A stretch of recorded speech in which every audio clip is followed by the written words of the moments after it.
Hello friends, मैं ए के वर्मा आपका अपने YouTube channel vector education world में स्वागत करता हूं।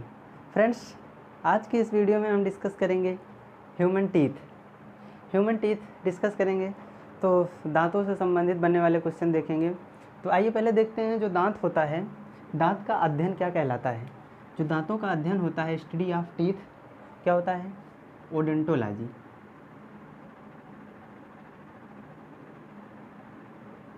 ओडोंटोलॉजी। दांतों का अध्ययन क्या कहलाता है? दांतों का अध्ययन जो होता है उसे हम लोग क्या बोलते हैं? ओडोंटोलॉजी। ठीक।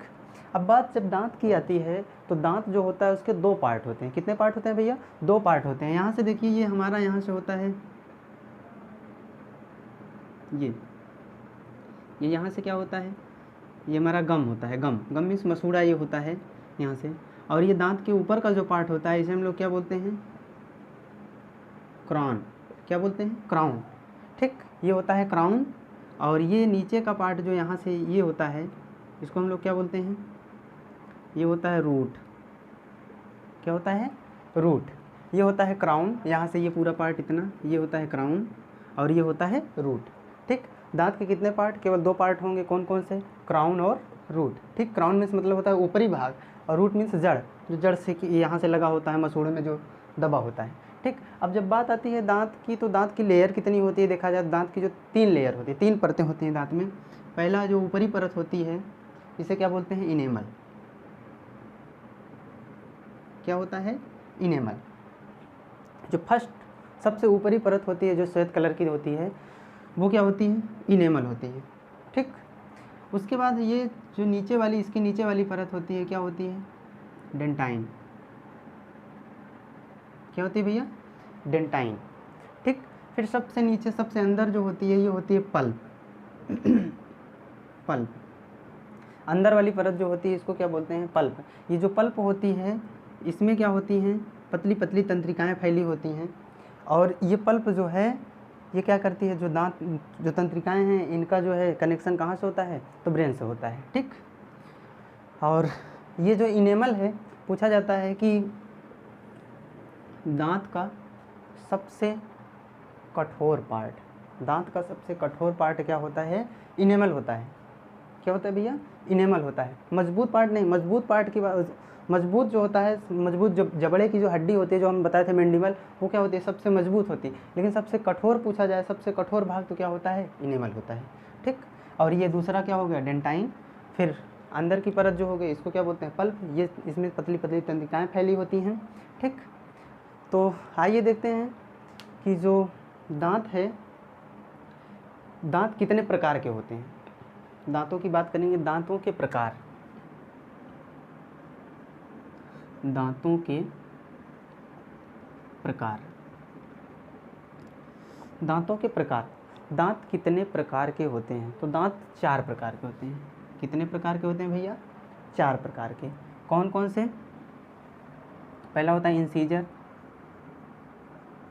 इंसीजर। फिर होता है केनाइन, केनाइन।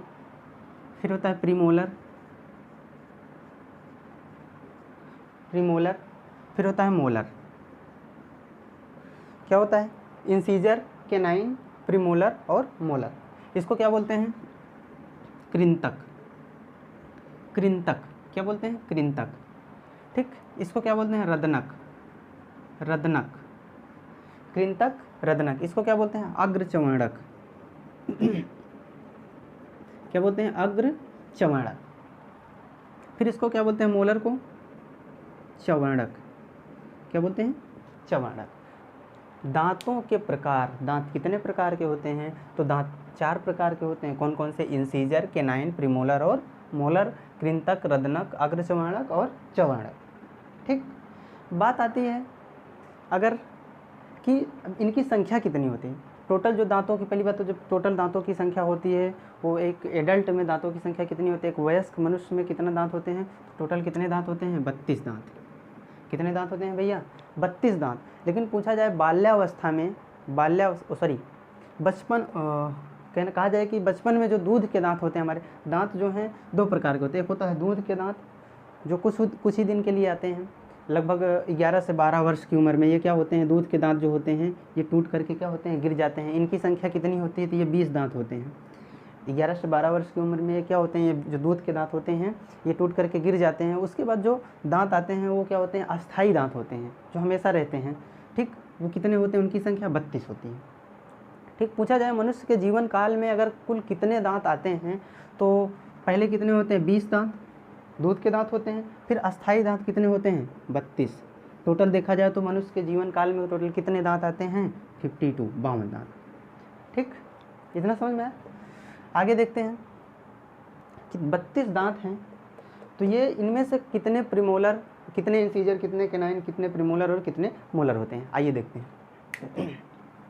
यहाँ से देखते हैं, जो यहाँ से हमारे आगे के 4 दांत होते हैं, 1 2 3 और 4, ये सामने के जो दांत होते हैं, जो 4 दांत होते हैं, ये इन्हें हम लोग क्या बोलते हैं, ये होते हैं कृंतक। कृंतक, कृंतक कौन होते हैं, जो हमारे सामने के 4 दांत होते हैं। ये एक जबड़ा हमने बनाया है, फिगर है जो एक जबड़े का है, वो इसी तरीके से ऊपर का भी जबड़ा होगा। सेम इसी तरीके से जो है इनका आर्डर, जो ऊपर वाले जबड़ा है उसमें भी दांतों का आर्डर यही होगा जो निचले वाले में है। ठीक, तो यहाँ से देखिए 1 2 3 और 4, जो सामने के 4 दांत हैं इन्हें क्या बोला जाता है, कृंतक। कृंतक का काम क्या होता है, तो जो कृंतक होता है इसका काम जो है वो भोजन को काटना होता है। क्या करता है, भोजन को काटने का काम करता है। यहाँ से देखिए कुछ इरेज करते हैं, उसके बाद लिखते हैं। सॉरी, यहाँ से हमने क्या लिखा था, ये था कृंतक, ये था रदनक। जो कृंतक है इसका काम क्या है, तो ये भोजन को क्या करता है, काटना। इसका काम क्या है, काटना। भोजन को काटने का काम कौन करता है, कृंतक करता है। इनकी संख्या कितनी होती है, तो निचले जबड़े में 4, ऊपरी जबड़े में भी 4, टोटल संख्या पूछी जाए तो कितना हो जाता है, 8। इंसीजर की संख्या कितनी होती है भैया, 8। ठीक, इन्हीं को हम लोग बोलते हैं, इसी को हम लोग बोलते हैं नोज टीथ। नोज टीथ, इसी इंसीजर को नोज टीथ की संज्ञा भी दी जाती है। नोज टीथ क्यों बोला जाता है, क्योंकि ये हमारी नाक के ठीक सामने होते हैं। ठीक है, ये 4 दांत जो होते हैं, इंसीजर जो होते हैं हमारी नाक के ठीक सामने होते हैं, इसलिए हम लोग इनको नोज टीथ के नाम से भी जानते हैं इंसीजर को। ठीक, फिर आगे बात आती है रदनक की। रदनक का काम क्या है, तो जो रदनक होता है ये यहाँ से देखेंगे, ये इधर एक दांत दिख रहा है नुकीला सा, ये इधर एक दांत दिख रहा है नुकीला सा।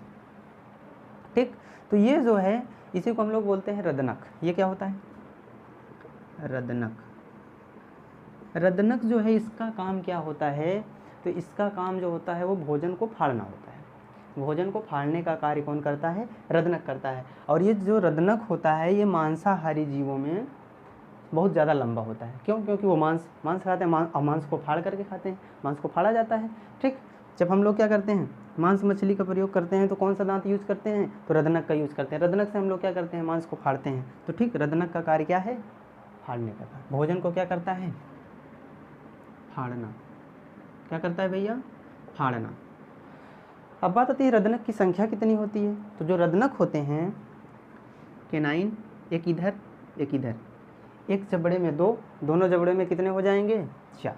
टोटल संख्या कितनी हो जाएगी, 4। ठीक, अब फिर आगे बात आती है प्रीमोलर। प्रीमोलर, प्रीमोलर का कार्य क्या है, प्रीमोलर मतलब होता है अग्र चवर्णक। अग्र मीन्स आगे के, चवर्णक मीन्स चबाने वाले, आगे के चबाने वाले दांत, आगे के चबाने वाले दांत। तो ये देखिए यहाँ से एक ये, एक ये 2 जो होते हैं इन्हें क्या बोला जाता है, अग्र चवर्णक। अग्र चवर्णक, इन्हीं 2 दांतों को क्या बोलते हैं, ये यहाँ से इंसीजर कैनाइन के बगल के जो 2 दांत होते हैं इनको हम लोग क्या बोलते हैं, अग्र चवर्णक। यहाँ से ये देखेंगे 1 और 2, ये क्या होते हैं, अग्र चवर्णक, मतलब आगे के चबाने के दांत। ठीक, अग्र चवर्णक की संख्या कितनी होती है, तो 2 इधर 2 इधर, ये 2। टोटल एक जबड़े में कितने हो गए, 4। और दोनों जबड़ों में मिलाया जाए तो देखा जाए तो कितना हो जाएंगे, टोटल क्या हो जाएंगे, 8। ये भोजन को क्या करता है, चबाना। चबाना, लेकिन इनकी संख्या कितनी हो जाएगी भैया, 8। और पूछा जाए कि बचपन में बच्चों में कौन सा दांत अनुपस्थित होता है, तो बच्चों में ये जो अग्र चवर्णक होते हैं, आगे के चबाने वाले दांत, ये नहीं पाए जाते हैं। ठीक, ये बच्चों में नहीं होते हैं। आगे देखते हैं चवर्णक। चवर्णक का कार्य क्या है? अग्र चवर्णक में से आगे के चबाने के दांत, चवर्णक में से चबाना, मतलब ये भी दोनों का कार्य क्या है? चबाना। ठीक, तो ये भोजन को दोनों क्या करते हैं? अच्छे से चबाने का कार्य करते हैं। तो इसका काम भी क्या होता है? चबाना। इसका कार्य भी क्या होता है? चबाना। और इनकी संख्या कितनी होती है? 1 2 3 4 5 और 6। एक जबड़े में कितने? 6। एक जबड़े में कितना होता है? 6। और दोनों को मिलाएंगे टोटल कितने हो जाएंगे? 12। ये क्या होते हैं? मोलर। ये यहाँ से, सॉरी ये इधर लिखते हैं। ये 3 क्या होते हैं? ये होते हैं हमारे चवर्णक। क्या होते हैं? चवर्ण। ठीक, यहाँ से जो मोलर टीथ है, molar, first molar, second molar और थर्ड मोलर, 3 दांत होते हैं एक एक साइड में। तो यहाँ से फर्स्ट मोलर और सेकंड मोलर तो आता है, लेकिन जो थर्ड मोलर होता है ये बाद में आता है। थर्ड मोलर, जो थर्ड मोलर होता है इसको क्या नाम दिया जाता है? अक्ल दाढ़, विजडम टीथ बोलते हैं। इसी को हम लोग थर्ड मोलर को क्या बोलते हैं? Wisdom teeth. क्या बोलते हैं भैया? Wisdom teeth. किसको बोलते हैं? जो थर्ड मोलर होता है इसको विजडम टीथ बोलते हैं। और ये कब आता है? तो ये होता है जो 22 से 24 वर्ष की उम्र में। ठीक, 22 से 24 वर्ष की उम्र में ये जो हमारा विजडम टीथ होता है आता है। तभी कहते हैं ना मनुष्य को अकल आ गई, इसी को अक्ल दाढ़ भी बोलते हैं। ठीक, विजडम टीथ। तो इतना समझ में आया क्या हमने डिस्कस किया? हाँ, एक क्वेश्चन ये पूछा जाता है कि जो हाथी के जो निकले हुए दांत होते हैं, जो हाथी के कहते हैं ना, हाथी के दांत खाने के कुछ और, दिखाने के कुछ और। तो जो दिखाने वाले दांत होते हैं हाथी के, वो जो हाथी के निकले हुए दांत होते हैं ऐसे लंबे से, ठीक, ये क्या होते हैं? हमको लगता है कि ये क्या होंगे? कैनाइन होंगे। ये इंसीजर ने ये कैनाइन होंगे, हमको लगता है कि रदनक होंगे। लेकिन ये क्या होते हैं? जो हाथी के दांत होते हैं, हाथी के जो दांत होते हैं निकले हुए, वो क्या होते हैं? रदनक होते हैं। वो सॉरी, इंसीजर होते हैं। क्या होते हैं? हाथी के जो निकले हुए दांत होते हैं इनको क्या बोलते हैं? कृंतक, इंसीजर। ठीक, तो समझ में आया होगा। आइए दोबारा से एक बार डिस्कस कर लेते हैं। दांतों का अध्ययन क्या होता है? ओडोंटोलॉजी होता है। दांतों का अध्ययन क्या कहलाता है? ओडोंटोलॉजी। अगर पूछा जाए दांत के कितने भाग होते हैं, तो दांतों के 2 भाग होते हैं। जो दांत है उसके 2 पार्ट होते हैं। कौन कौन से? एक क्राउन और एक रूट। ठीक, अगर पूछा जाए दांत जो है उसमें कितनी लेयर होती है, तो उसमें 3 लेयर होती हैं। कौन कौन सी? पहला जो है बाहरी लेयर जो होती है इनेमल, यही दांत का सबसे कठोर भाग होता है। ठीक है, फिर होता है दूसरा जो है, इसी को डेंटाइन बोलते हैं। जो अंदर की होती है ये ब्लड से भरी होती है, इसमें क्या होती हैं? छोटी छोटी तंत्रिकाएँ होती हैं। इसको क्या बोलते हैं? पल्प बोलते हैं। ठीक, इनका कनेक्शन कहाँ से होता है? तो इनका कनेक्शन हमारे ब्रेन से होता है। ठीक, आगे देखते हैं। जब फिर उसके बाद बात आती है दांतों के प्रकार। दांत कितने प्रकार के होते हैं? तो दांत जो है 4 प्रकार के होते हैं। कौन कौन से? इंसीजर, कैनाइन, प्रीमोलर और मोलर। इंसीजर क्या होते हैं? ऐसे दांत जो क्या करते हैं? भोजन को काटने का कार्य करते हैं, इंसीजर होते हैं। इनकी संख्या कितनी होती है? 8 होती है। ठीक, निचले जबड़े में 4, सामने के टीथ, इन्हीं को क्या बोला जाता है? इनको हम एक नाम और देते हैं, क्या? Nose teeth. ठीक, उसके बाद फिर बात आती है इनकी संख्या कितनी? 4 निचले में, 4 ऊपरी जबड़े में, टोटल कितने हो जाएंगे? 8। फिर उसके बाद बात आती है कैनाइन। कैनाइन का कार्य क्या है? तो ये भोजन को फाड़ने का कार्य करते हैं। भोजन को फाड़ने का कार्य कौन करते हैं? कैनाइन्स। जो हमारे कैनाइन्स नुकीले जो साइड के दांत होते हैं दोनों तरफ, ये क्या करते हैं? भोजन को फाड़ने का कार्य करते हैं। और ये मांसाहारी जीवों में बहुत ज़्यादा लंबे होते हैं, लंबाई इनकी ज़्यादा होती है। क्यों? क्योंकि भोजन को उनको फाड़ना होता है। ठीक, इनकी संख्या कितनी होती है? तो निचले जबड़े में 2, ऊपरी जबड़े में 2, टोटल कितने हो जाएंगे? 4। और इन्हीं कैनाइन्स जो हैं, इसका एक नाम और होता है, इसको हम आई टीथ के नाम से भी जानते हैं। क्या बोलते हैं? आई टीथ। आई टीथ क्यों बोलते हैं? क्योंकि ये हमारे आँखों के सामने होते हैं। ठीक, आँखों के सामने के दांत होते हैं, इसलिए हम इनको आइज टीथ भी बोलते हैं। ये जो हमारा इंसीजर होता है इसको क्या बोलते हैं? Knows teeth. और कैनाइन जो होता है इसको क्या बोलते हैं? आई टीथ। ठीक, फिर आगे बात आती है प्रीमोलर की। प्रीमोलर जो होता है, प्रीमोलर क्या करता है? प्रीमोलर अग्र चवर्णक, आगे के चबाने के दांत। प्रीमोलर और मोलर जो हैं, इन दोनों का कार्य क्या है? भोजन को चबाना अच्छे से। लेकिन जो प्रीमोलर है ये आगे के होते हैं। आगे इनकी संख्या कितनी होती है? तो निचले जबड़े में 4 और ऊपरी जबड़े में 4, टोटल कितने हो जाएंगे 8। ठीक, फिर उसके बाद पूछा जाता है और एक चीज़ पूछा जाता है, बच्चों में कौन सा दांत अनुपस्थित होता है? तो बच्चों में जो है ये प्रीमोलर जो होता है ये अनुपस्थित होता है। ठीक, आगे देखते हैं मोलर। मोलर की बात करते हैं। मोलर का काम भी चबाना होता है। इनकी संख्या कितनी होती है? तो इनकी संख्या निचले जबड़े में 6, ऊपरी जबड़े में भी 6 और 6 टोटल मिला के कितने हो जाएंगे 12। लेकिन पूछा जाए कि जो कौन सा मोलर जो है वो बाद में आता है, कौन सा मोलर है जो बाद में आता है? तो वो होता है थर्ड मोलर, जो लास्ट का दांत होता है यहाँ से मोलर में, एक फर्स्ट मोलर, सेकंड मोलर और थर्ड मोलर। जो थर्ड मोलर होता है ये बाद में आता है। कब? इसी को क्या बोलते हैं? विजडम टीथ बोलते हैं, अक्ल दाढ़। ये कब आता है? तो 22 से 24 वर्ष की उम्र में आता है, जब मनुष्य को अक्ल आ जाती है। तो ठीक, और एक बात ये अभी हमने बताया कि जो हाथी के जो निकले हुए दांत होते हैं हम लोगों को लगता है कि वो क्या होंगे? केनाइन होंगे, केनाइन। लेकिन ऐसा नहीं, ये नुकीले दांत जो निकले होते हैं हमको लगता है केनाइन होंगे, लेकिन वो क्या होते हैं? इंसीजर होते हैं। हाथी के जो दांत होते हैं वो क्या होते हैं? कृंतक होते हैं। ठीक भैया, तो आशा करता हूँ वीडियो आपको पसंद आया होगा। दोस्तों, अगर वीडियो पसंद आया हो तो वीडियो को लाइक करिएगा, चैनल को सब्सक्राइब करिएगा एवं कमेंट बॉक्स में बताइएगा कि आपको वीडियो कैसा लगा। तो मिलते हैं दोस्त अगले वीडियो में, तब तक के लिए थैंक यू।